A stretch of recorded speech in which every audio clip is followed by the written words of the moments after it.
Second problem of right circular cylinder. तो इसमें देखो रेडियस मेंशन नहीं है, पिछले वाले प्रॉब्लम में रेडियस मेंशन था, इसमें रेडियस नहीं गिवन है। ओके, आप देखना चाहोगे तो इसमें देख सकते हो कि यहाँ पे रेडियस मेंशन है इस प्रॉब्लम में। ओके, जबकि अभी जो हम डिस्कस कर रहे हैं ये प्रॉब्लम, इसमें रेडियस नहीं दिया हुआ है। इसमें क्या बोलता है कि जो सिलेंडर है वो पास हो रहा है through this point.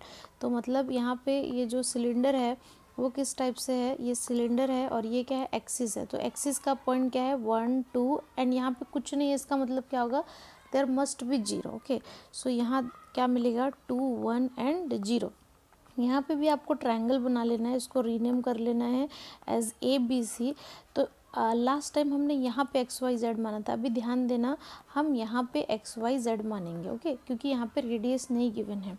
Okay, and क्या बोलता है कि cylinder passes through the point, तो ये जो पॉइंट है वो B पॉइंट है। ओके, तो जब रेडियस दिया हो तो आपको यहाँ पे B पॉइंट पे XYZ मानना है, और अगर नहीं है तो यहाँ पे, क्योंकि बिना XYZ माने हम इक्वेशन नहीं लिख सकते हैं। ओके, तो जैसे कि मैंने बोला है, डायरेक्टली आप जाओ ट्रायंगल ABC लो, इसमें पाइथागोरस थ्योरम अप्लाई करो, तो ये क्या हो जाएगा, AB square is equal to AC square plus BC का स्क्वायर। ना AB है ना, तो आपको जिस डायरेक्शन से बनता है दोनों पॉइंट को, तो हम यहाँ पे क्या कर सकते हैं, डायरेक्टली जो है हम इन दोनों पॉइंट को सबट्रैक्ट करेंगे, ये पॉइंट को, फिर इस पॉइंट को एंड देन इस पॉइंट को। तो ये क्या हो जाएगा, 2 माइनस 0 का स्क्वायर प्लस 1 माइनस 0 का square plus 3 minus, sorry 2 minus 0 1 minus 0 then 0 minus 3 square. इसी तरीके से क्या हो जाएगा AC।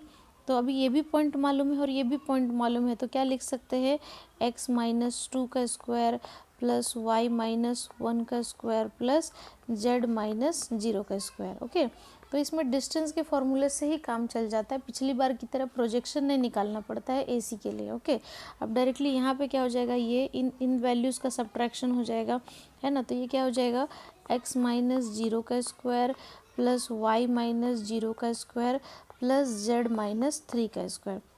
इसको सिंप्लीफाई करेंगे तो ये क्या हो जाएगा, ये जो वैल्यू है डायरेक्टली 2 का स्क्वायर हो जाएगा, तो ये कितना हो जाएगा 4, ये 1 का स्क्वायर हो जाएगा एंड देन ये क्या हो जाएगा 9। ये देखो ये 1 हो गया और ये 9। नाउ राइट हैंड साइड में क्या है हमारे पास में, x माइनस 2, तो वो क्या हो जाएगा, x square plus 4 minus 4x, इसका मैंने यहाँ पे लिखा है। इसी तरीके से क्या हो जाएगा, Y square plus 1 minus 2y plus Z square plus क्या आएगा यहाँ पे एक्स स्क्वायर, क्योंकि x माइनस 0 है तो एक्स स्क्वायर, y माइनस 0 तो वाई स्क्वायर और Z square plus 9 minus 6z। अब देखो यहाँ पे प्लस 4 है, इससे कैंसिल कर दो, ये 1 है इससे कैंसिल कर दो, ये पॉजिटिव 9 है इससे कैंसिल कर देंगे। ओके, तो हमारे पास में लेफ्ट हैंड साइड में क्या बच गया, यहाँ पे 0। पहला टर्म क्या है, एक्स स्क्वायर, तो पहले स्क्वायर वाले को लिख लेते हैं। ओके, तो एक्स स्क्वायर कितनी टाइम्स है, 2 टाइम्स है, तो ये क्या होगा 2x स्क्वायर।